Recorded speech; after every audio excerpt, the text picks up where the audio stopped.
14 ಜಿಲ್ಲೆಗಳಲ್ಲಿ 11 ಜಿಲ್ಲೆಗಳು ಅತ್ಯಂತ ಒಣ ಪ್ರದೇಶದಲ್ಲಿದ್ದಾವೆ. ಔಟ್ ಆಫ್ 14, 11 ನಮ್ಮ ಹೈದರಾಬಾದ್ ಕರ್ನಾಟಕ ಎಲ್ಲ ಇದೆ. ಇಲ್ಲಿ ಕೂಡ Haveri, part of Haveri, part of Belgaum, Gadag, Bijapur, Bagalkot ಇಡೀ ಬರಗಾಲ ಪ್ರದೇಶ. ನೀವು ಯಾಕೆ ಗುಳೆ ಹೋಗ್ತಾ ಇದ್ರು ಜನ ಹಿಂದೆ, ಈಗ ಕಡಿಮೆ ಆಗಿದೆ. ಇದಕ್ಕೆ ಕಾರಣ ನಮ್ಮಲ್ಲಿ ಮಳೆನೇ ಆಗಲ್ಲ, ಅಂಡರ್ಗ್ರೌಂಡ್ ವಾಟರ್ ಇಲ್ಲ. ಈ ಎಲ್ಲ ಭೌಗೋಳಿಕ ಕಾರಣದಿಂದ ನಾವು ಆರ್ಥಿಕವಾಗಿ ಹಿಂದುಳಿದಿದ್ದೇವೆ. ಇದಕ್ಕೆ ನೀರಾವರಿ ಆಗಬೇಕು, ಅದ್ರ ಬಗ್ಗೆ ನಾನು ಮಾತಾಡ್ತೇನೆ ಅಧ್ಯಕ್ಷರೇ. ಇದಾದ ಮೇಲೆ ಅಧ್ಯಕ್ಷರೇ, ಈಗಾಗಲೇ ನಾನು ಹೇಳಿದಂತೆ ಶಿಕ್ಷಣ ಅಧ್ಯಕ್ಷರೇ, ಹಳೆ ಮೈಸೂರಿನಲ್ಲಿ ಶಿಕ್ಷಣ ಮತ್ತು ಸಾಕ್ಷರತೆ ಅಧ್ಯಕ್ಷರೇ, ನಮ್ಮ ಕರ್ನಾಟಕದ ಸರಾಸರಿ ಸಾಕ್ಷರತೆ ಪ್ರಮಾಣ 75.36% ಇದೆ ಇವತ್ತು, 75.36.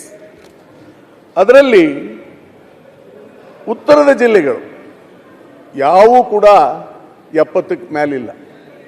ನೋಡಿ, ಯಾದಗಿರಿ ಅತಿ ಕಡಿಮೆ 51.83, ರಾಯಚೂರು 59.56, ಕಲಬುರಗಿ 64.85, ವಿಜಯನಗರ ಸ್ವಲ್ಪ 66, ಯಾಕಂದ್ರೆ ಅದೇ ಹೇಳಿದ್ನಲ್ಲ Madras presidency, Ballari 67 because of Madras presidency, Koppal 62.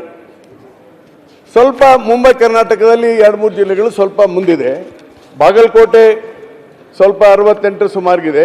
Gadag ಸ್ವಲ್ಪ ರಾಜ್ಯದ ಸರಾಸರಿ, ಹಾವೇರಿ ನಿಮ್ಮ ಜಿಲ್ಲೆನೂ ರಾಜ್ಯದ ಸರಾಸರಿಗಿದೆ.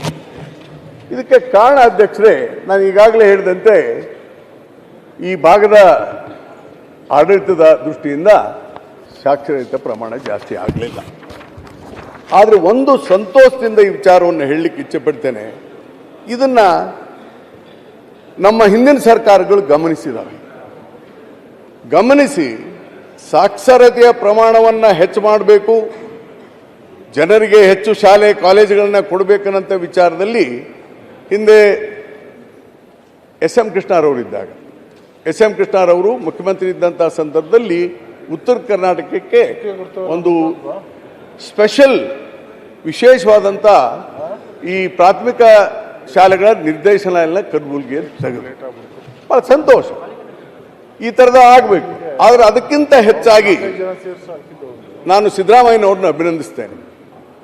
ನೋಡಿ ಅಧ್ಯಕ್ಷರೇ, ಯಾವುದೇ ರಾಜ್ಯ ಸರ್ಕಾರ, ಪ್ಲೀಸ್ ನೋಟ್ ದಿಸ್, ಬೇಕಾದ್ರೆ ಯಾರಾದರೂ, ಯಾವುದೇ ರಾಜ್ಯ ಸರ್ಕಾರ ಉತ್ತರ ಕರ್ನಾಟಕದ ಶಿಕ್ಷಣಕ್ಕೆ ಏನೀಗ ಸಿದ್ದರಾಮಯ್ಯನವರ 2ನೇ ಆಡಳಿತ ಹೆಚ್ಚು ಮಹತ್ವ ಕೊಟ್ಟು, ಮೊದಲದ್ರ ಬಗ್ಗೆನೂ ಹೇಳ್ತೇನೆ, ಕೊಟ್ಟಿದೆ, ಅದನ್ನು ಗಮನಿಸಬೇಕು ನಾವು. ಅಧ್ಯಕ್ಷರೇ, ಕಳೆದ ಒಂದು 15 ದಿವಸದಿಂದ ಈ ಪ್ರಾಥಮಿಕ ಶಾಲೆಗಳನ್ನು ಉನ್ನತೀಕರಣಗೊಳಿಸಿ ಅವುಗಳಲ್ಲಿ ಒಳ್ಳೆಯ ಶಿಕ್ಷಣ ಕೊಡಬೇಕಂತ ಏನು ತೀರ್ಮಾನ ಮಾಡಿದ್ದೇವೆ, ಅದಕ್ಕಾಗಿ ನಮ್ಮ ಸರ್ಕಾರ ಒಳ್ಳೆಯ ತೀರ್ಮಾನ ತೆಗೆದುಕೊಂಡಿದೆ.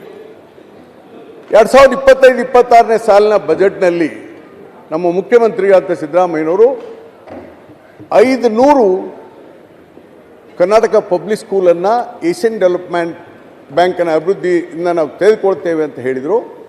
ಈಗಾಗಲೇ ಒಪ್ಪಿಗೆ ಪಡೆದು ಆದೇಶ ಮಾಡಿದ್ದಾರೆ. ಮತ್ತು ಕಲ್ಯಾಣ ಕರ್ನಾಟಕ ಅಭಿವೃದ್ಧಿ ಮಂಡಳಿಯಿಂದ ನಾವು 400 ಹೊಸ KPS ಶಾಲೆಗಳನ್ನ ತೆಗೆದುಕೊಳ್ತೇವೆ ಅಂತ ಬಜೆಟಲ್ಲಿ ಹೇಳಿದ್ದು, ಈಗೆಲ್ಲ ಇಂಪ್ಲಿಮೆಂಟ್ ಆದೇಶ ಆಗಿಬಿಟ್ಟಿದೆ. ಇದರಿಂದ ಒಟ್ಟು ಅಧ್ಯಕ್ಷರೇ, ADB ಏಷ್ಯನ್ ಡೆವಲಪ್ಮೆಂಟ್ ಬ್ಯಾಂಕ್ ಮತ್ತು ಕಲ್ಯಾಣ ಕರ್ನಾಟಕ ಅಭಿವೃದ್ಧಿ ಮಂಡಳಿಯ ಆರ್ಥಿಕ ಸಹಾಯದಿಂದ ಈಗ ನಮ್ಮ ಸರ್ಕಾರ ಒಟ್ಟು 488 KPS ಶಾಲೆಗಳನ್ನು ಪ್ರಾರಂಭ ಮಾಡಲಿಕ್ಕೆ ಆದೇಶವನ್ನು ಹೊರಡಿಸಿದೆ. ಈಗ ಅದು ಪ್ರಾರಂಭ ಆಗ್ತಾ ಇದೆ. ಇದೊಂದು ದೊಡ್ಡ ಐತಿಹಾಸಿಕ ಹೆಜ್ಜೆ ಅದು ಶಿಕ್ಷಣ ಕ್ಷೇತ್ರದಲ್ಲಿ. ಇಷ್ಟೊಂದು ಕೆಲಸ ಇಂದಿನ ಯಾವುದೇ ರಾಜ್ಯ ಸರ್ಕಾರ ಮಾಡಿಲ್ಲ.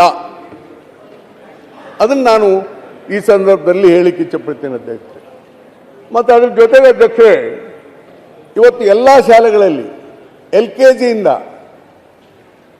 ಆಂಗ್ಲ ಮೀಡಿಯಂ ಶಾಲೆ ತೆಗಿಬೇಕು, ಮಕ್ಕಳಿಗೆ ಒಳ್ಳೆ ಶಿಕ್ಷಣ ಕೊಡಬೇಕಂತ ಹೇಳಿ LKG ಶಾಲೆಗಳನ್ನು ಪ್ರತಿಯೊಂದು ವಿಧಾನಸಭಾ ಕ್ಷೇತ್ರದಲ್ಲಿ ಈಗಾಗಲೇ ಪ್ರತಿ ವರ್ಷ ಕಳೆದ 2-2.5 ವರ್ಷದಿಂದ 30 ರಿಂದ 35 LKG ಶಾಲೆ